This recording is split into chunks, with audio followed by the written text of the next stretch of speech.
On the first morning of the new year, when the world was celebrating with warmth and laughter, a poor rancher stood shivering on a wooden porch, about to make a promise that would cost him everything. Snow covered the land as far as the eye could see, and the cold wind cut through his worn coat, but his heart was heavier than the winter itself. The rancher owned almost nothing. His land was dry, his animals few, and his pockets empty. Yet every morning he thanked God for another day of honest work. That morning, however, his steps led him not to his ranch, but to the small wooden house at the edge of the plains. A widow lived there, old, alone, and forgotten by the world. Years ago, when the rancher had lost his wife to sickness, this same widow had helped him survive. She shared her bread when he was starving, warmed his home when he had no firewood, and prayed for him when he had lost hope. She never asked for anything in return. Time passed, life grew harder, and now she was the one struggling, weak, poor, and unable to work. When she opened the door and saw him standing there, her eyes filled with surprise. Steam rose from their breath as they faced each other in silence.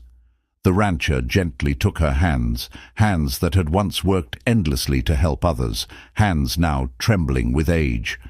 "I made a resolution today," he said softly. "I don't have money, but I won't let you face this winter alone."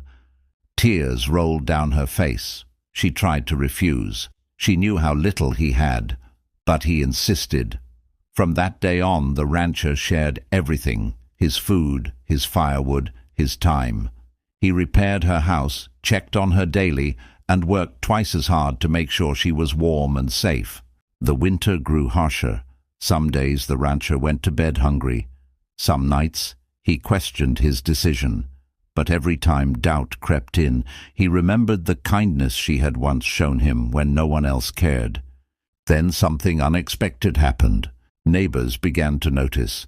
They saw the rancher carrying wood through the snow, fixing the widow's roof, and refusing help for himself. Slowly the village changed. One family brought food, another repaired the fence, someone donated blankets. What started as one poor man's promise became a wave of compassion. By spring, the widow was no longer alone, and the rancher was no longer poor in the way that truly mattered. That New Year's resolution didn't make him rich with money. It made him rich with respect, love, and a legacy that outlived the winter. Because sometimes the smallest promise, kept with a pure heart, can change more lives than wealth ever could.